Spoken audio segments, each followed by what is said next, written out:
22장 세례자 요한의 탄생, 마리아가 요한에게 베푼 축복. 드디어 어둠 속에서 등불이 타오르고 빛을 내는 시간이 다가왔습니다.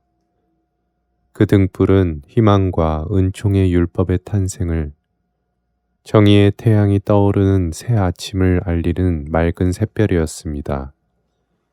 주님께서 세상에 예언자를 보내기로 약속하신 바로 그 시간이었습니다. 그러나 요한은 주님께서 지금까지 보내신 다른 모든 예언자들과는 달랐습니다. 사실 요한은 예언자 그 이상이었습니다. 그는 우리의 마음을 돌려놓고 주님을 맞이할 준비를 갖추게 할 사람이며, 세상을 구원하시고 우리 모두를 성화하실 어린 양이 누구신지 직접 자기 손가락으로 가리켜 보일 사람이었습니다. 하느님께서는 어머니 뱃속에서 나오시기 전 친히 요한에게 이제 사멸할 운명을 짊어지고 사람들 가운데서 살아가기 위해 세상에 나와야 할 시간이라고 넌지시 일러주셨습니다.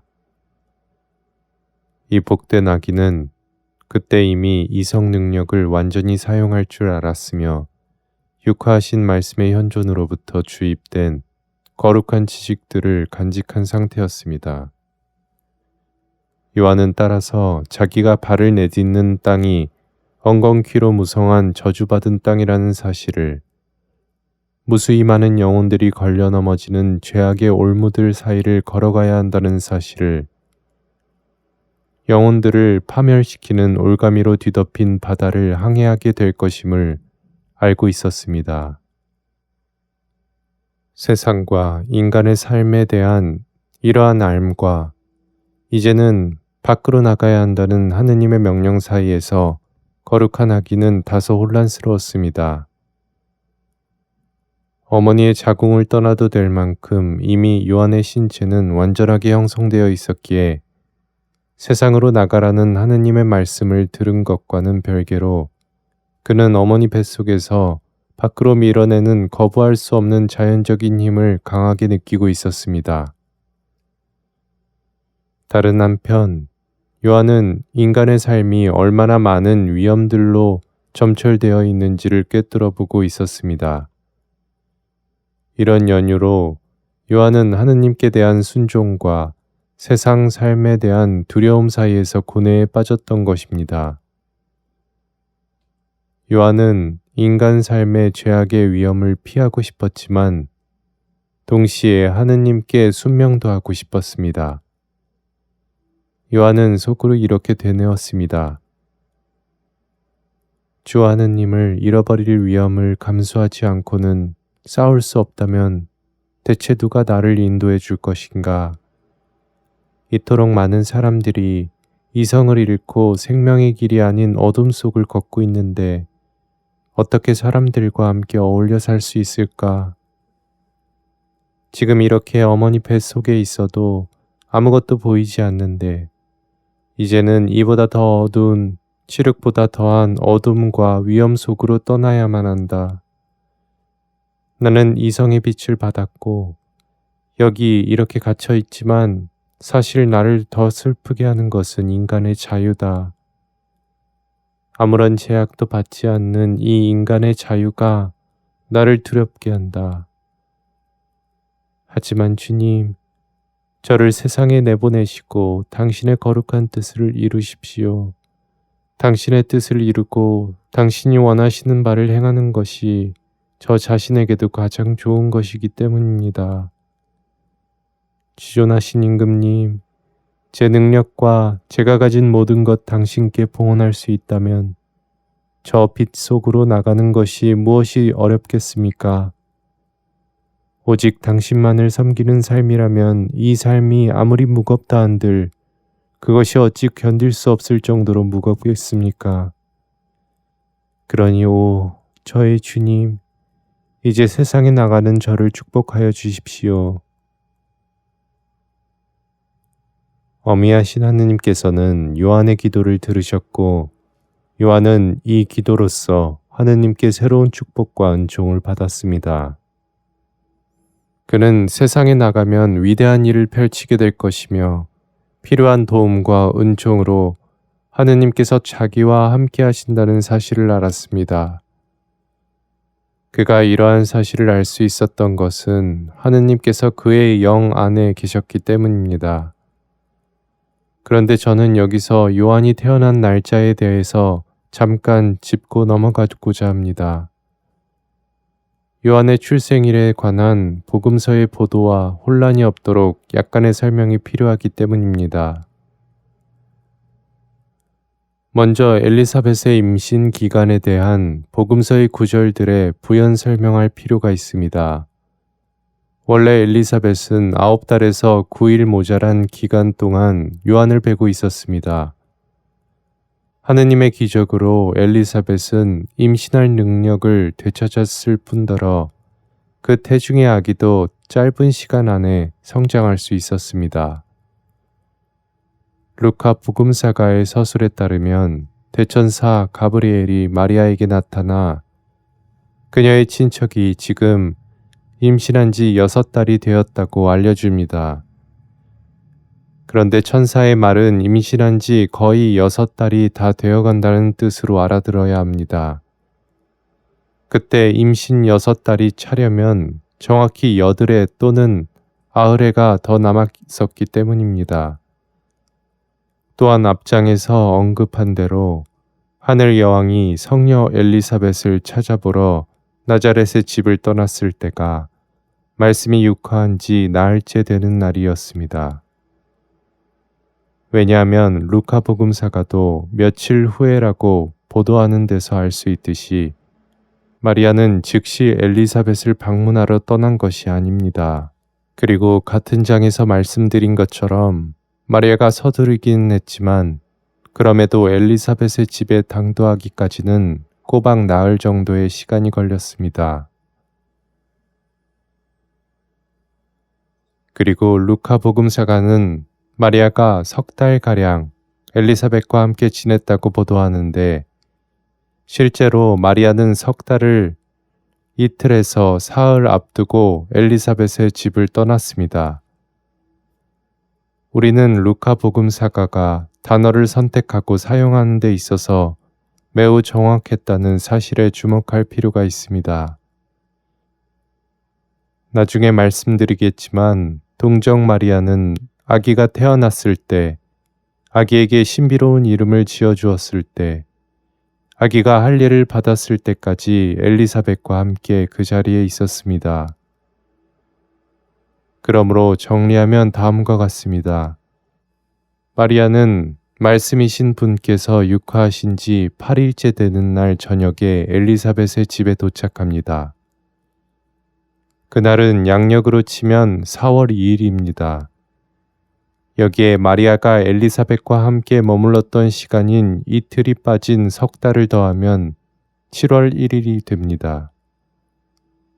이날은 세례자 요한이 태어난 지 8일째 되는 날입니다. 그리고 바로 다음 날 마리아는 나자렛의 집으로 떠납니다.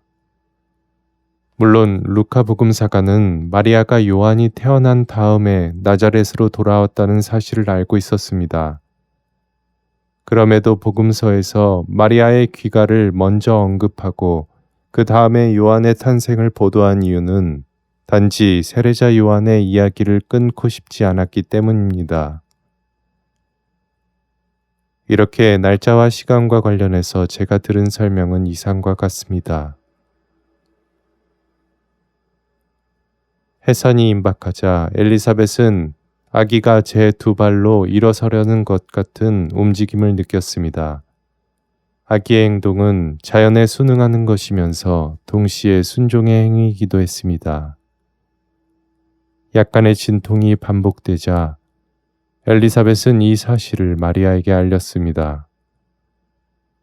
그렇다고 곧 아기가 나올 것 같아서 마리아를 부른 것은 아니었습니다. 엘리사벳은 자기 아들과 마리아를 경외하고 공경하는 마음이 있었고 마리아에게 감히 그런 부탁을 해서는 안 된다고 현명하고 신중하게 판단했기 때문입니다. 그때 마리아는 엘리사벳과 같은 방에 있지 않았습니다. 소식을 전해 듣자 마리아는 손수 준비해 두었던 기저귀와 베네 옷을 즉시 엘리사벳에게 보냈습니다. 그리고 잠시 후에 아기가 태어났습니다. 아기의 신체는 완벽한 꼴을 갖추고 있어서 신체의 그 정결함이 마치 영혼의 정결함을 그대로 반영하는 듯 했습니다. 사람들은 아기에게 마리아가 직접 만들어준 기저귀와 옷을 입혔습니다. 그것은 성모 마리아가 세리자 요한에게 선물한 거룩한 유물이나 다름없었습니다. 엘리사벳이 기력을 되찾자 그제서야 마리아는 그녀에게 가보라는 하느님의 말씀을 들었고 아기의 탄생을 축하하고 아기와 어머니를 축복하기 위해 기도방에서 나왔습니다. 아기의 어머니가 청한 대로 하늘의 여왕은 갓 태어난 아기를 품에 안아서 영원하신 아버지, 어미하신 하느님께 봉헌했습니다. 그 아기는 육화하신 말씀께서 이 땅에서 거두신 첫 열매와도 같았기에 하느님 아버지께서는 그 봉헌 제물에 매우 흡족해 하셨습니다. 성령으로 충만한 이 축복받은 아기는 즉시 만물의 여왕인 마리아를 알아보고서 몸과 마음으로 마리아에게 경의를 표했습니다. 아기가 머리를 약간 숙여 은밀히 마리아에게 공경하는 마음을 표시한 것을 본 사람은 아무도 없었습니다. 또한 어머니 뱃속에 있을 때부터 마리아 안에 하느님의 말씀이신 분이 현존해 계심을 거룩한 빛을 통해 이미 알고 있었던 아기는 구세주께도 또다시 경배와 흠숭을 드렸습니다. 그리고 자기가 모든 사람들 가운데서 홀로 수많은 특권을 누렸다는 사실을 새롭게 깨닫고서 겸손하고 경외하는 마음으로 주 하느님과 동정 마리아에게 깊이 감사드렸습니다. 하늘 여왕은 아기를 영원하신 아버지께 바치면서 이렇게 기도드렸습니다. 높으신 주님, 홀로 거룩하시고 전능하신 아버지, 당신의 거룩하신 아드님께서 얻으신 첫 열매를 봉헌하오니 영광 받으소서.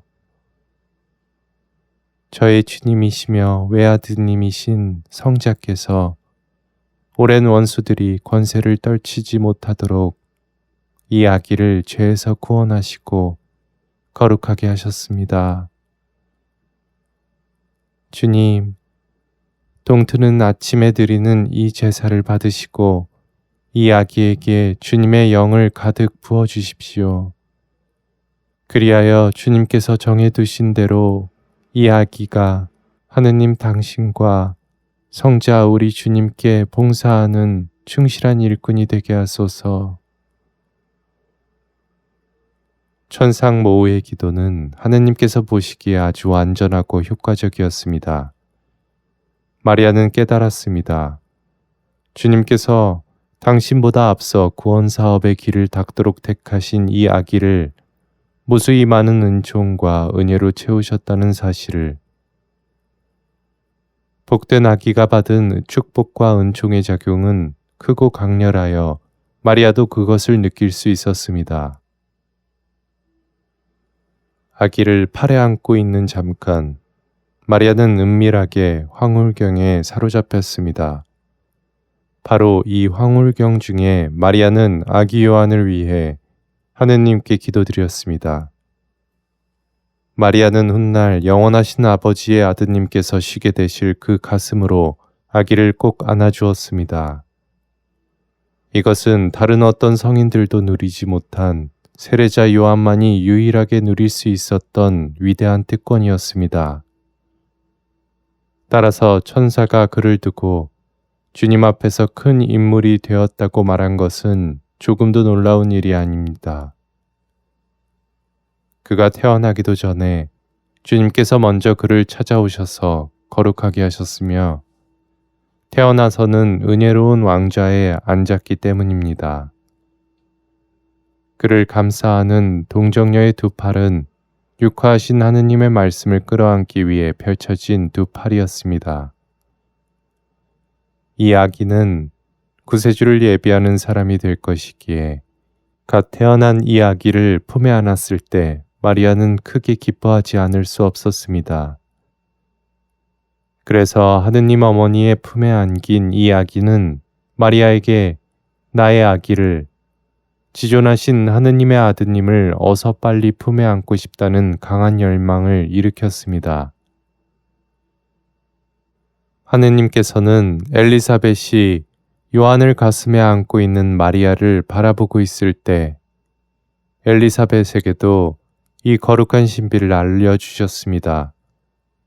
곧 그녀는 그저 자연적이고 육적인 질서에서만 이 아기의 어머니일 뿐, 은총의 질서에서는 마리아가 이 아기의 참 어머니라는 사실을 말입니다.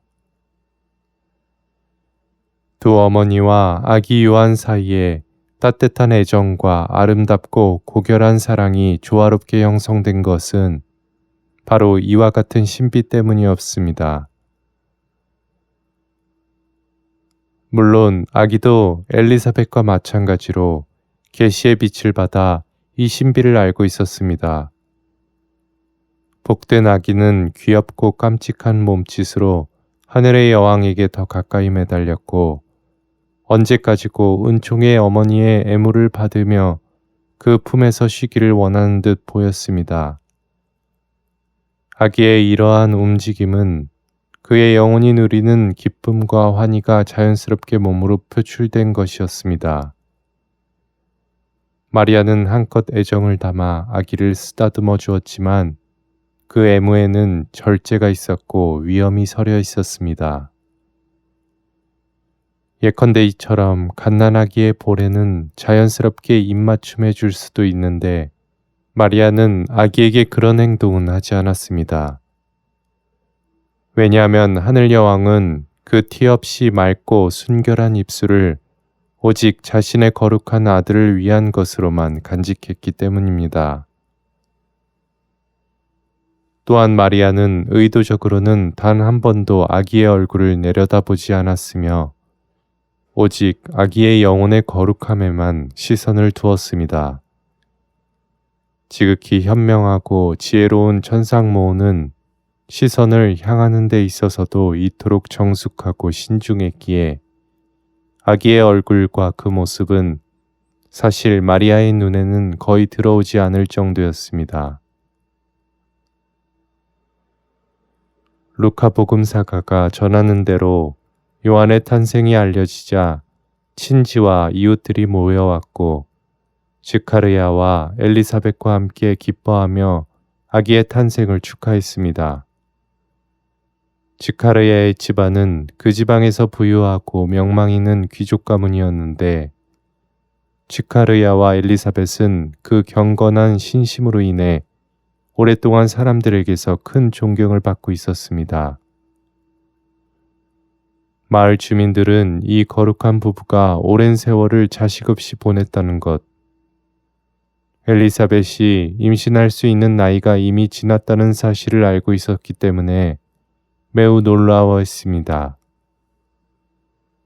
기쁨과 경의에 사로잡힌 사람들은 이 아기의 탄생은 자연적으로는 일어날 수 없는 일이라고, 참으로 기적이 아니고서는 일어날 수 없는 일이라고 생각했습니다. 모두가 경탄하며 놀라워하는 가운데 거룩한 사제인 지카르야만이 홀로 침묵하고 있었습니다. 아직은 그의 입이 열리는 때가 아니었기 때문입니다. 하지만 그는 다른 방식으로 내면의 기쁨을 표현하며 자기의 두 눈으로 목격한 주님의 축복과 자비에 대해 감사와 찬미를 드렸습니다. 지카르야에 관해서는 이어지는 장에서 설명하겠습니다. 천상 여왕이신 성모님의 가르침. 내 사랑하는 딸아, 나의 종 요한이 세상에 나오기를 주저하고 또 두려워하였다는 사실에 조금도 놀랄 것 없다. 세상의 목매는 무지한 자들은 인생이라는 것에 한없이 집착하지만 삶에 대한 그들의 애착보다는 지혜로운 이들이 세상에 대해 갖는 혐오와 경멸이 훨씬 더 크다. 하느님에게서 거룩한 빛과 천상의 지식을 받은 이들은 세상 속에 있는 위험들을 진심으로 두려워하기 때문이다. 그리고 요한은 그 거룩한 빛과 지식을 매우 탁월한 수준으로 받은 사람이다. 따라서 세상의 위험을 깊이 꿰뚫어 보고 있던 그는 그 위험을 감수하는 것을 크게 두려워하지 않을 수 없었다. 그 누구보다도 세상을 잘 알고 있었기에 그 누구보다도 세상을 경멸했던 것이다. 세상은 단 한시도 폭풍우와 거센 파도가 잦아들지 않고 그 심연은 감히 내려다볼 수 없을 정도로 까마득한 공포를 자아내는 검은 바다와도 같다. 요한은 세상에 대한 두려움과 이 땅에 속한 모든 것들의 역겨움과 혐오감을 지니고 세상의 첫발을 내디딘 것이다. 요한은 인생이란 한 번 시작하면 절대로 쉴 수도 긴장을 늦출 수도 없는 한쪽이 쓰러지기 전까지는 끝이 나지 않는 싸움이라는 것을 알고 나서 인생을 시작했다.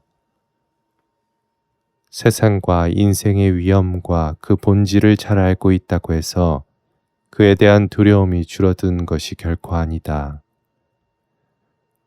그는 자기 육신과 평화롭게 지내는 것을 거부하며 육신이 주는 독에는 입조차 대지 않았으며 허영이 그의 눈에 들어오는 일도 눈을 가리는 일도 없었다.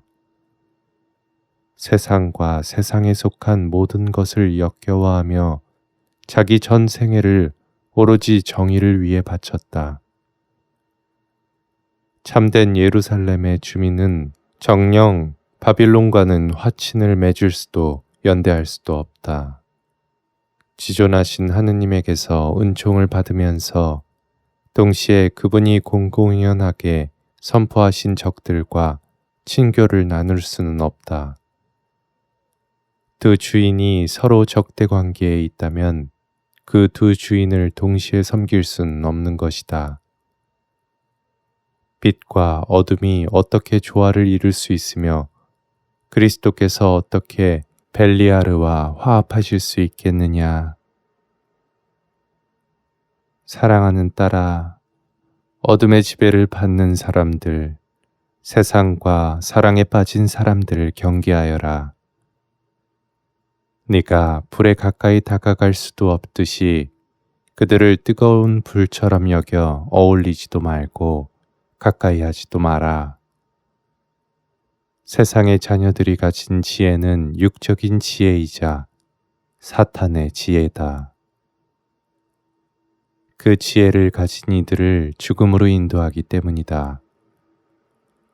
진리의 길을 걸어가기 위해서는 설령 이 육적인 생명을 희생하는 한이 있더라도 영혼의 평화를 간직하는 일이 무엇보다도 중요하다. 이제 너의 영혼이 머물러야 할 세 개의 방을 정해주겠다. 너는 너의 임의로 그곳을 떠나서는 안 된다. 만일 주님께서 너의 이웃을 돌보고 도움을 주라고 명령하신다면 너는 너의 영혼의 방을 떠나서 주님의 명을 받들어서는 안 된다. 사방이 온통 적들에 둘러싸여 있는 성읍 안에 살고 있는 것처럼 행동하여라. 그 성읍의 주민은 거래를 해야 하거나 필요한 업무가 있으면 성문 앞까지만 나가서 일을 볼 것이다. 그는 성문 앞에서 다른 상인들과 거래하는 동안에도 언제나 긴장을 놓지 않고 적들의 공격에 대비하고 있으며 위험이 닥쳐오는 즉시 성 안으로 도망쳐 들어갈 준비가 되어 있다. 안전하게 살고 싶다면 이처럼 살아라. 뱀과 악어와 온갖 난폭한 파충류 짐승들로 둘러싸여 있는 너 자신을 한번 상상해 보아라. 너의 원수들은 이 맹수들보다 훨씬 더 치명적인 독과 광폭함을 품고 너를 에워싸고 있다. 너의 영혼이 거쳐야 할 세계의 방은 지존하신 하느님의 신성, 내 거룩한 아들의 인성, 너의 내면의 은밀함이다. 조개 안에 숨어있는 진주처럼, 바닷속을 뛰노는 물고기들처럼 하느님의 신성 안에서 살아라. 너의 모든 욕구와 원인은 하느님 신성이라는 무한한 공간 안에서 펼쳐야 한다. 내 아들의 지극히 거룩한 인성은 너를 보호하는 성벽이 되고 그분의 가슴은 너의 안식처가 될 것이니 그분 날개 밑에서 영혼의 생기를 얻어라. 너의 내면은 선한 양심의 증언을 통해 기쁨과 평화를 선사할 것이다. 만일 내면의 기쁨을 정결하게 잘 간직한다면 너의 신랑과 나누는 감미로운 대화가 한결 쉬워질 것이다. 소란을 피하고 육신과 감각의 고독을 구하면 외적인 침묵 안에서 도움을 받을 수 있다. 따라서 제대 앞에 앉아 있거나 너의 방에 있을 때 순명해야 할 일이거나 애덕을 실천해야 하는 경우가 아니면 자리를 떠나지 마라. 잘 들어라. 이제 내가 비밀을 한 가지 알려주겠다. 수사들과 수녀들에게 내적 혼란과 싸움을 일으키고 그들을 죄에 빠지게 하는 일만을 전담하도록 루치펠이 특별히 뽑아세운 악마들이 있다. 이 악마들은 수도자들이 기도하는 것을 가만히 지켜보고 있다가 묵상과 침묵 시간이 끝나면 그 즉시 달려들어 수많은 유혹을 강물처럼 쏟아붓는다. 이 악마들은 수도자들의 방 안으로는 거의 들어가지 않는데 거기서는 영혼을 죄에 빠뜨릴 기회가 딱히 많지 않기 때문이다. 이 굶주린 늑대들은 주로 대화와 감각이 잘못 사용되는 것을 통해서 수도자들을 사냥한다. 수도자들이 신중하게 대침묵을 지키는 것을 보면 이 악마들은 커다란 고통을 받는다. 왜냐하면 수도자들이 내적, 외적 고독 속에서 묵상하는 중에는 다른 사람과 대화하도록 유혹할 방법이 없기 때문이다. 또한 소죄나 대죄를 저지르지 않으면 악마는 영혼에 대한 아무런 권한도 얻을 수 없다. 소죄를 범하면 영혼의 능력이 약해져서 더 많은 악마들의 공격을 초래하게 되지만 대죄를 범하면 그 즉시 자신에 대한 지배권을 악마에게 넘겨주게 된다. 영혼이 가진 불완전함은 덕의 성장을 저해하고 덕의 공로를 감소시킨다. 교활한 뱀은 자기가 처한 위험이 무엇인지 전혀 깨닫지 못하는 미지근하고 나태한 영혼을 발견할 때 먼저 그의 눈을 멀게 한 다음 슬그머니 다가가 죽음에 이르는 독을 주입한다. 이 음흉한 원수가 영혼을 사로잡는 것은 마치 작은 새 한 마리를 잡기 위해 철저하게 계획을 세우고 단계적으로 그 새를 서서히 궁지에 몰아넣는 것과 같다. 그럼에도 영혼은 자기가 걸려든 덫이 사실은 악마가 저를 잡기 위해 치밀하게 쳐놓은 무수히 많은 올가미 중 하나일 뿐이라는 사실을 알지 못한다. 그러니 내 딸아, 네가 거룩한 빛으로 깨달은 것들을 진지하게 받아들이고 이토록 위험한 어리석음에 빠져 파멸하게 되는 영혼들을 두고 슬피 울어야 한다. 그들은 잘못된 정념에 사로잡혀 있으며 그 욕구와 성향은 왜곡되어 있다. 행동하는 데 조심성이 없으며 자기들이 어떤 위험에 내맡겨져 있고 어떠한 피해를 입을지도 전혀 알지 못한다. 악을 두려워하고 피하는 것이 아니라 눈먼 무지함 때문에 오히려 악을 찾아다니고 있으며 쾌락을 얻기 위해서는 미친 듯이 날뛰며 분노를 쏟아내기 때문에 욕구를 절제할 줄을 모른다. 그들은 깎아지른 절벽과 낭떠러지 위를 걷고 있어 한 발짝만 실수해도 심연으로 추락해 버릴 수 있는데 발걸음에 조금도 신경을 쓰지 않는다. 또한 그 영혼들을 에워싸고 있는 무수히 많은 적들을 보아라. 이 간교한 악마들이 가진 굶주림과 분노의 크기를 보아라. 이 악마들은 영혼에게서 단 한순간도 눈을 떼지 않으며 잠도 휴식도 알지 못한다. 악마가 가진 열정과 끈기가 이러할진대 그들이 인간에게 승리를 거둔 것이 어찌 놀라운 일이겠느냐. 인간이 악마와 싸운다는 것이 이처럼 애초부터 불공평하고 가망 없는 일이거늘 어리석고 무지한 사람들이 차마 셀 수조차 없을 정도로 많고 사탄에게 패배한 인간이 이토록 많다는 사실이 무엇이 그리 놀라운 일이겠느냐. 오, 내 딸아, 영원하신 하느님께서 네가 이 같은 불행에 빠지지 않도록 너를 보호해 주시기를 간절히 바란다. 너의 형제들의 죄와 불행에 대해 슬퍼하며 울어라. 그리고 그들의 구원을 위해 온 마음과 힘을 다하여 기도하여라.